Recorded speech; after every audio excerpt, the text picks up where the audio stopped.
My name is Nicole Brown. I work here at the Great Plains Nature Center, and even though we are closed, we still wanted to give you some fun programs for you guys to watch while you spend quarantine with us. Definitely make sure to check out our isolation station on gpnc.org if you haven't yet for more fun videos and things to do at home. But today we will be talking about native plant gardening and xeriscaping, and how even a very small garden, a very small change in our great big world can make a really big effect on the environment and can make a really big difference. You will notice that all of the plants are labeled, usually in the top right, but sometimes in the bottom right, and I'll try to stop and kind of talk about each new plant and its kind of purpose in the garden. So this first one, mint leaf bee balm, is a beautiful plant.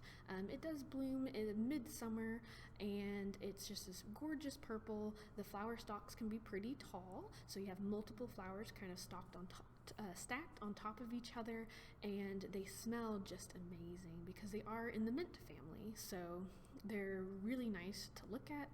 But they're also really good in something like a container, where maybe it's like at the entrance to your home or at the very front of your garden, and it just, that beautiful, really lovely mint smell is just very inviting, and is also a very good home for a lot of different insects as well.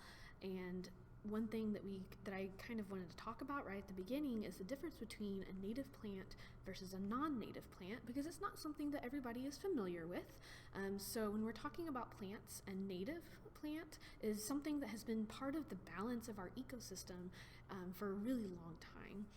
So it's something that in our case has been in Kansas for a really long time and is naturally adapted to live here. So it does well here because it's been here for a really long time, versus a non-native plant like something like a zinnia or a pansy or a tulip. They're not going to do as well in Kansas without a little bit of help. Usually that's fertilizer or extra watering, things like that. But our native plants, they grow naturally out in the wild without any help and do really well in a garden setting as well. And when we're talking about plants and their kind of importance in the ecosystem, this is something else to think about, is kind of the interactions that plants have with animals and vice versa. So if we think about it, why does a plant want a flower to visit them? And the easiest answer is to pollinate them. So plants are putting out pollen, but without that pollen being transferred somehow to another plant, another flower in particular, it's not going to achieve pollination, and we won't have any new baby plants sprouting up because they won't make any new seeds. So these animals, when they're visiting, like this hummingbird to this yellow columbine, they are visiting and doing this really awesome service of pollination. But the animal, why does an animal visit a flower? And that answer might not be as obvious. So that animal isn't visiting that flower in order to pollinate it. It really doesn't care.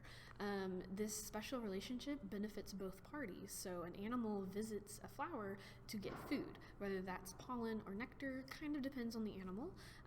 But it's not specifically visiting a flower to pollinate it. It's doing it because it wants to get something out of that relationship. Here's another really good example of pollination. And so this, if you look really closely at this white flower, you'll notice that there is a little friend on there. So there's a little white moth visiting this flower, and this flower is very specially adapted to attract this moth to make sure that it's being pollinated. So it's bright white. Moths really like white flowers because moths are active at night, and white stands out. So if you have a really dark red or even like a black or a green flower, you're not probably going to be pollinated by moths because they're not going to be able to see it as well as they see a white flower. So this relationship is very specific. Just like in the example with the hummingbird, it has a very long tongue and long beak in order to reach down inside long tubes of flowers. This flower is very flat so that the moth can land on it and kind of squeeze in and get that nectar. And this relationship again is just so unique and so important. So native plants are used as a shelter, food, and a place to raise young. They are an invaluable resource to wildlife, and it's it's so important to have these plants around so that these animals have a place to do all these things. You'll notice on this slide we have swamp milkweed on top, and that is a monarch caterpillar hanging out underneath one of the leaves. So monarch caterpillars can eat all sorts of different kinds of milkweed, whether it's swamp milkweed if you're planting in a really wet area, or maybe something more like butterfly milkweed, which is much shorter, has a beautiful orange flower. There's different kinds of milkweeds that you could plant in order to help attract monarchs, which, in the past have had really, really low numbers, but are actually getting better and better with each year. On the bottom, we have black-eyed Susan. So this flower is a great filler plant. So it is going to spread and spread and spread, and as long as you have room for it. So this plant will kind of take over a little area and looks really, really good when you have a lot of them all together. And so we now know that native plants are good for insects, and one might say, well, I don't really like insects, in which case I don't know how, because I don't know if you know this, but I am the local bug nerd here at the Nature Center, and I love insects. But that's okay if you don't like them. I totally understand. They can be kind of creepy looking, but who doesn't like butterflies? Most people really like butterflies, and you can attract all sorts of different kinds of butterflies. So this is a sulfur butterfly, a little bit less common in a garden type setting, but if you have some open space, you might see one of these. And if you don't like butterflies, maybe you just really like spiders. And if you attract butterflies and other insects, you'll probably get some spiders too. So, there's something for everybody. Say, for instance, you don't like spiders, you don't like insects. Well, the good news is that you'll attract other animals as well, like this little sparrow. So this is a native garden that admittedly could be better taken care of because it has a lot of grass in it. But you'll notice that there's a little sparrow perched on top of the rock there, and then there's also, if you look down at her feet, there is actually a little baby that she's taking care of. So she is, flying and hopping around and catching insects and feeding her baby inside of this garden. And this was not a large garden at all, maybe like 15 square feet, not very big at all. And it was hosting all this huge variety of animals and becoming a habitat, and a whole ecosystem was contained in this garden. And it's really amazing what you can find if you plant native. If you plant it, they will come. That's what I always tell people, and it really is amazing how fast animals find these places. And one of the biggest things about planting native is you're taking advantage of these plants' long roots. So on the right here, you'll notice a kind of highlighted portion there. That is Kentucky bluegrass. So that's a very, very common turf grass that people use in their front lawn. And you'll notice that its roots are maybe 6 inches long. And that is why you have to water your yard all the time, because once that water gets down below that 6 inches, which happens really fast in the hot Kansas summers, that grass isn't taking up any more water. Compared to the native grasses around it, we have things like Indian grass, porcupine grass, cordgrass, big blue stem. All these other grasses have really, really deep roots. And there's a couple other plants on there like coneflower and blazing star, and you can see their roots are also very, very deep, and they're reaching way down in the ground in order to pull up a lot of water. These plants also help keep the soil intact. So the Dust Bowl that happened in Kansas, it happened primarily because, or at least was worsened by, the fact that we got rid of a lot of our native plants that had these big long roots to hold in the soil. When you have unhealthy soil, it tends to fly around, and you lose a lot of the soil either from wind or from erosion from water and things like that. But these deep roots help hold that all together and keep everything nice and healthy. And when we're talking about xeriscaping, that seems like a fancy word, but it is simply the process of landscaping or gardening that reduces or eliminates the need for supplemental water from irrigation. So xeriscaping is just a way of thinking about your plantings in a way that you are not constantly watering them and wasting water. In Kansas, we do have times of drought, and it's not as bad as places like the deserts of Arizona, but it is a good idea to be water wise and to, not be wasting all of these precious resources. And keep in mind that Xeriscaping is not zero-scaping, so you can have a lot going on in a Xeriscape garden, and they're not boring, and it's not always just rock gardens and cactuses like you might think of from something like these pictures by Holly from her website. These are from Arizona. So in Arizona, in a desert, you are going to plant with desert plants. You're going to have a lot of empty space with rocks. You're going to have things like cactuses and very, very low water use plants. And cactuses can be quite beautiful and interesting. But in Kansas, we can get even more interesting and use even more beautiful plants. And I wanted to show this quick video. This is 5 minutes long, and it really wraps up Xeriscaping really nicely. And this, just some things to note. This is from Aurora. The city of Aurora put this out. They are in Colorado. They get about 15 inches of rain, and Wichita gets 34. And across Kansas, we get anywhere from about 15 to even higher, I think like 28 to 30 in eastern Kansas. So, if you think about it, we get way more rain than this garden does. So, the gardens in Kansas and even further east can be really, really intense and have a lot going on. But let's take a watch. What is a xeriscape garden? The term xeriscape was coined by Denver Water in the 1980s. Okay. It comes from the word xeros, which is a Greek word meaning dry. So it is a dry land, low water landscape. As you may know, on the Front Range of Colorado, we receive about 15 inches of water every year. Kentucky bluegrass, which we see all over the city, uses about 28 inches of supplemental water every year. Xeriscape, on the other hand, can use 15 inches or less, all the way down to no additional water. Wow. Now, I think sometimes when people think about xeriscape, they think about rocks and cactus, but this doesn't look like just rocks and cactus. That's an unfortunate misconception that xeriscape is just rocks and cactus, one which we're really trying hard to dispel. Because as you can see, xeriscape can be a gorgeous, colorful, green, lush landscape. And it is a great option for the people of Aurora to easily conserve water. Basically, we encourage customers to continue the use of turf in places where it makes sense and eliminate it in places where it doesn't make sense.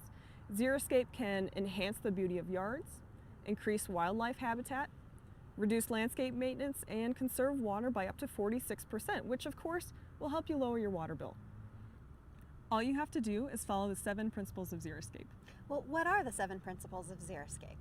The first principle is planning and design. You want to make sure that you're planning out your landscape well in advance so that there are fewer second guesses or mistakes later on.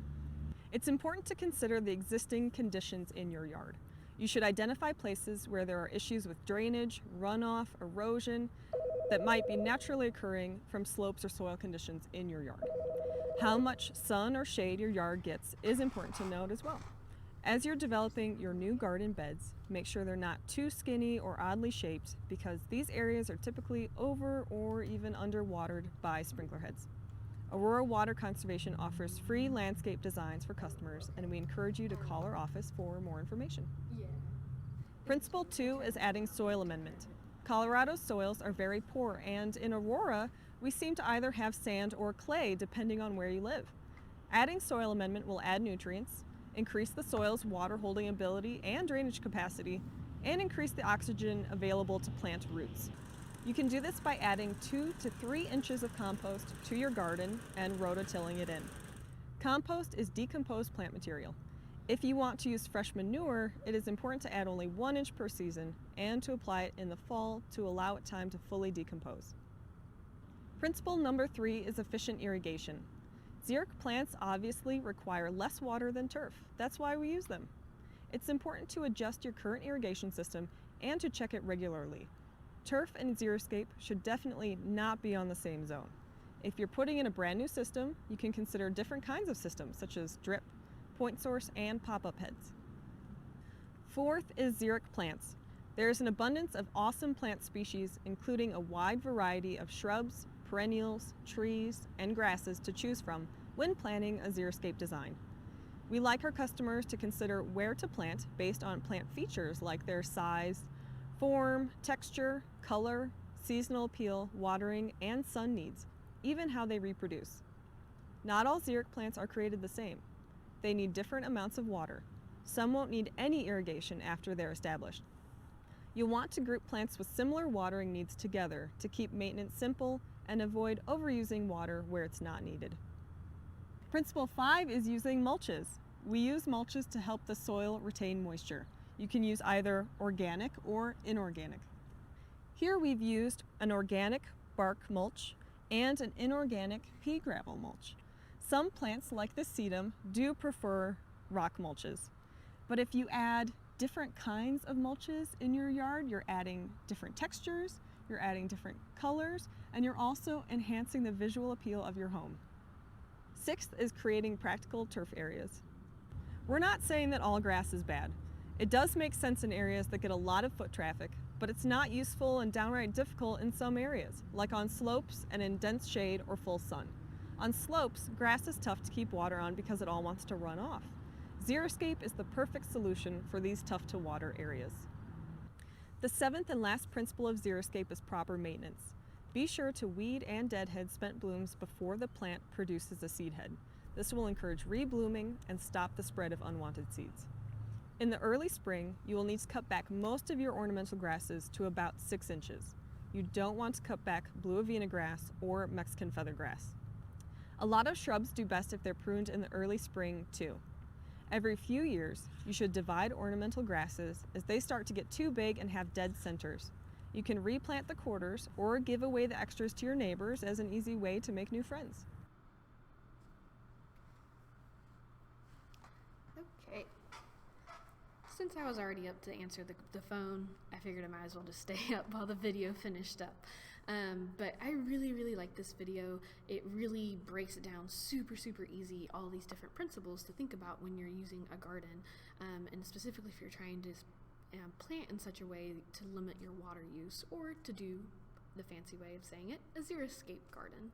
So native planting is xeriscaping. And again, those principles, if you missed any of them, planning and design, so paying attention to exactly where you want these plants. Think about having plants that do need a little bit of extra water together so that you're not watering your entire garden unnecessarily. Soil improvement, so maybe add not necessarily fertilizer, but maybe add some newspaper or something like that to kill off weeds, and then leave that newspaper there and use that to help your plants get a little bit of an extra boost. Practical turf areas, so something that people kind of fight with me sometimes on when I'm talking about native gardening is well, I need a yard because I have a dog or I have kids, and that's totally fine. If you make your entire yard into a prairie, then it's not practical for a lot of people, and that's totally fine. Turf can be good, and it has its use. Efficient irrigation, so again, planting high water use plants together and low water use plants together, and different kinds of irrigation that might be available to you.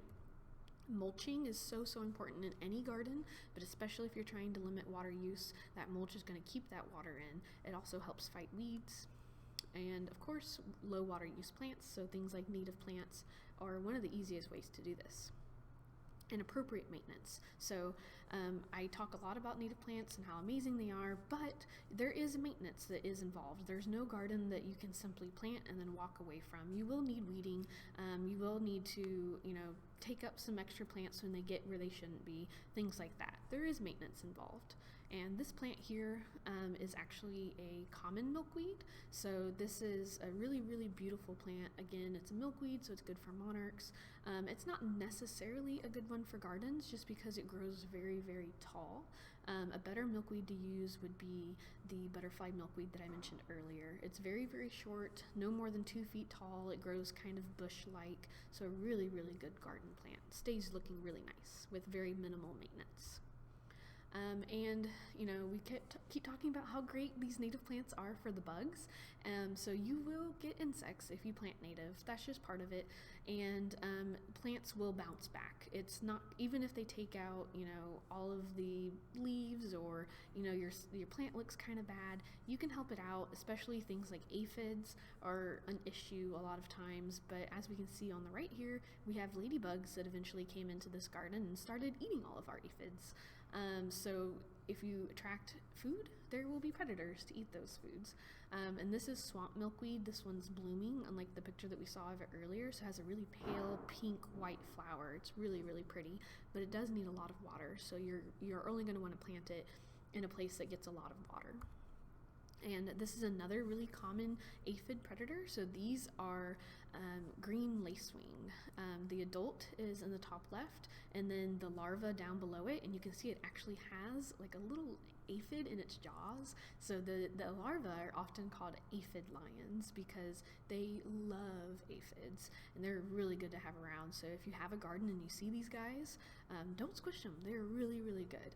Go ahead and squish all the aphids you want, but don't squish these little guys. They're really good to have around. And on the right is actually 2 examples of how sometimes the larva looks a little bit different because they do use camouflage in order to help themselves not get eaten. So the top one has some kind of a cottony fiber on it. It might be something like milkweed fluff.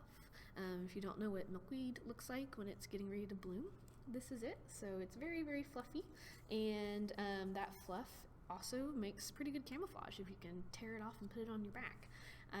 And on the bottom there is one that's using like pieces of leaves, and even sometimes they'll use aphid bodies as part of their camouflage. So these guys are awesome and really good to have around, like I said. And you will get butterfly larvae, like these butterfly and moth larvae, and all sorts of different things that are actually eating the leaves.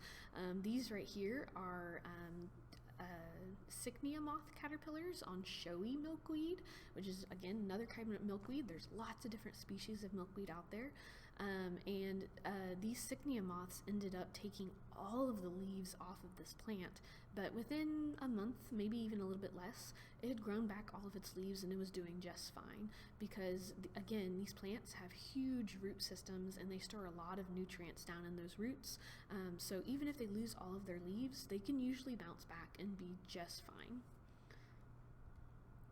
And I wanted to share this quick little story about a Monarch Waystation. So if you've never heard of those, you can find more information at monarchwatch.org. So this is common milkweed planted at a school. This was right beside their playground, so it was literally like turf grass, a playground with a bunch of like mulch in it, and then this little tiny garden that was maybe 5 square feet, very, very small garden. We planted all these milkweed and other plants for the adult butterflies to eat on, and they did have caterpillars show up within just a couple months. And that caterpillar grew and grew. It eventually turned into a beautiful chrysalis. And this is a monarch caterpillar. So then it finally emerged as an adult male monarch. And we can tell this one is a male because of the 2 little spots on its wings. So it was really amazing for the kids to be able to see this experience and be able to watch the entire life cycle. And I'm so glad that I was able to, help make this garden for them and help them in this journey. So it was really, really cool. They released it. It flew off, and it was just a beautiful experience. And they were so, so excited to be able to take care of this garden and help the monarchs. And then a year later, we learned that we planted the milkweed a little bit too close. So this is what that same waystation looked like the following spring. So again, this is common milkweed, and this is the reason why I don't usually recommend it for a garden setting, because it does grow really tall and it grows in pretty thick, and a lot of people don't like this kind of look. I think it looks beautiful, but it is a little bit weedy looking, so it's not everybody's, first pick on a garden plant, and I totally respect that. And if you do happen to make a Monarch Waystation, you can get it certified through Monarch Watch.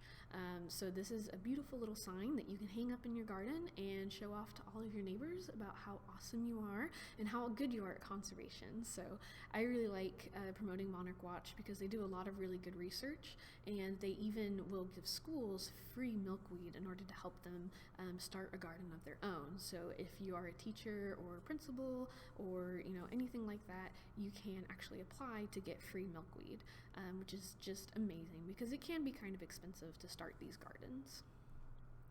And so natives are good for the environment, but they're good for you too.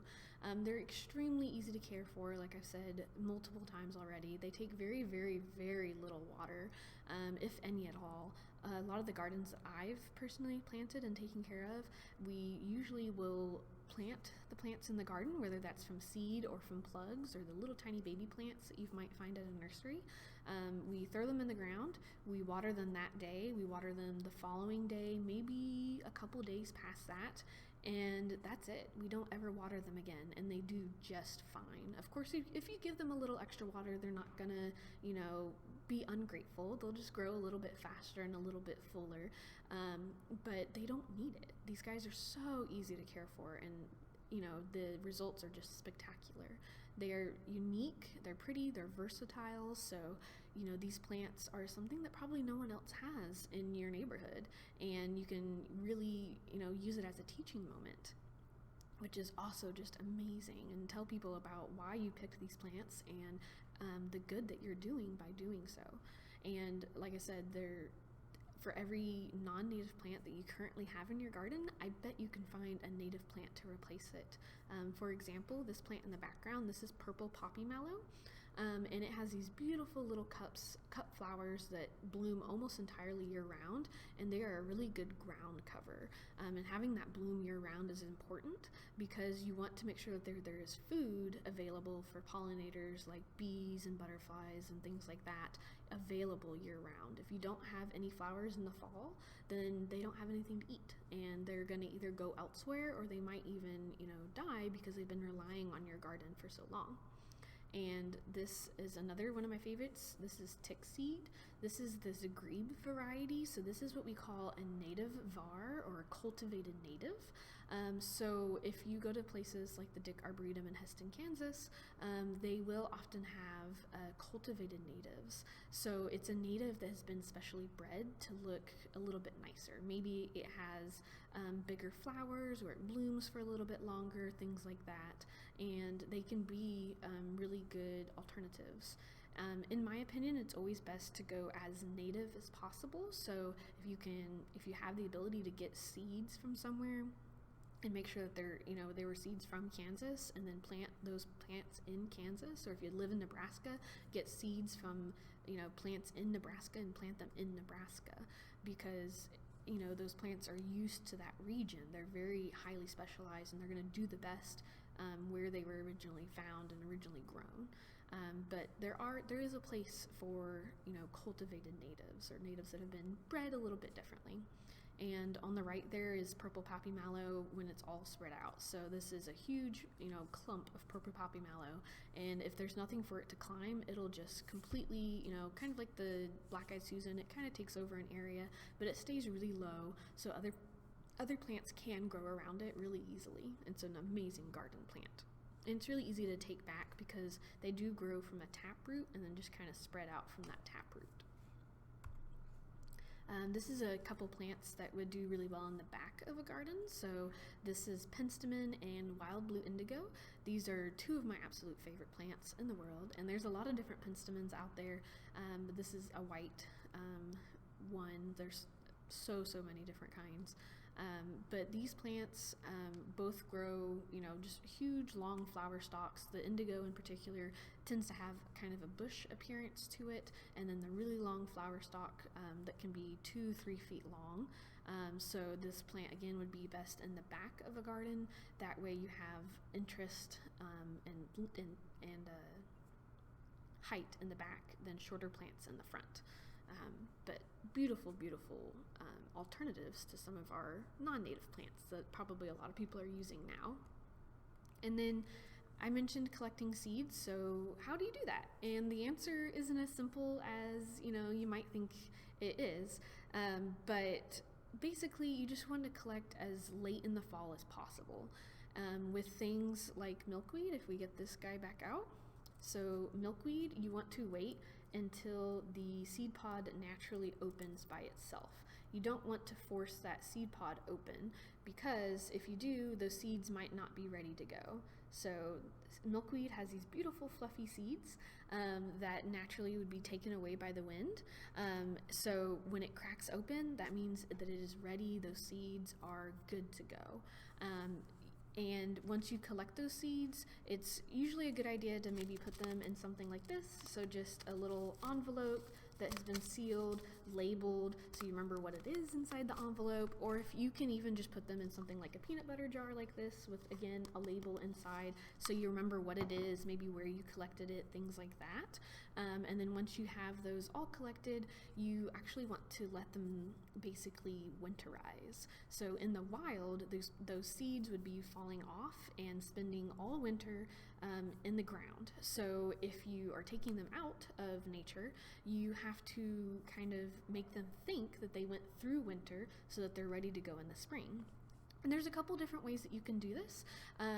The easiest is just to put them out in a shed or a garage that's unheated and just let them hang out in the cold. You don't want them in the ground. You just want to keep them inside of whatever container you have them in and just let them hang out. You don't have to do anything else. If you're kind of on a time crunch, so say you have seeds now that you haven't winterized yet, you can put them in the fridge for about a week, put them in the fridge for about a month, and then they're good to go. You can kind of cut that down to about 2 weeks if you get them just a little bit damp, wrap them in like a towel or a piece of paper or something like that, and get that just a little bit wet. Then you only have to wait about 2 weeks for most plants, and then they are good to go. They think they've been through winter. You never ever want to put them in the freezer, even though it seems like, in the wild it gets down below freezing, so they'll be fine in the freezer. It just doesn't work quite the same, because in nature they would be slowly acclimating to those colder temperatures, not just being thrown into it all of a sudden. That will damage the seeds and possibly kill them. So never ever in the freezer, only in the fridge, and it takes about a month for that process. And one of my favorite things when I'm planting gardens is to try to make them accessible. Maybe label your plants. It can be with colored rocks. If you get a rock, paint it, write down the name of the plant. This is just a really good way to passively teach people. This is really important if you're thinking of putting a garden at a school or a workplace, but even a private garden is still extremely helpful to label your plants. And it's helpful for you too, so you remember what you put where, especially if you're planting from seed. You kind of know what to expect when it finally comes up. And like I said, the garden that you create doesn't have to be big or fancy. It can be very, very simple, and if you plant it, they will come, and it will make a huge difference to the animals that visit your area. So I really, really encourage everyone to, take the time to try this out. Again, whether it's at your school or your workplace or your own private garden at home, it's, whatever. It doesn't matter. Every little bit helps. And in Kansas, some of the best places to get seeds and plants would be Dick Arboretum in Heston, Kansas. That's DYCK Arboretum. They do have a native plant sale usually in the spring and in the fall, and you can also buy seeds online. Sharp Seeds is one of my favorite resources, but as long as you're looking for seeds that are as local to your area as possible is better. So just look for seeds that are grown, if you live in Kansas, look for seeds grown in Kansas, maybe Nebraska, Oklahoma, but you don't want seeds grown, in Washington State or something like that. Even if it's a native plant, those seeds are going to be more used to more water than what you would naturally be giving them if you planted them in Kansas earth, because we tend to be a little bit drier than Washington State. I do have some resources that you're welcome to either take a screenshot of, or we'll probably post them in the comments or something like that. My inbox is always open. So again, my name is Nicole. and you are always welcome to kind of reach out to me and ask for any information that you might need. And my email is Nicole, Nicole, @gpnc.org, and we will be checking it, or I will be checking mine at least, while we're shut down. So feel free to reach out if you have any questions, or if you want any kind of help, maybe designing a garden or whatever. I'm always welcome to at least give you a couple ideas of where to start. But thanks so much, guys, for joining us. I'll leave it on this beautiful monarch butterfly, on this beautiful butterfly milkweed. Again, one of my favorite garden plants. But thanks for listening, and don't hesitate to reach out if you need any help. Thanks.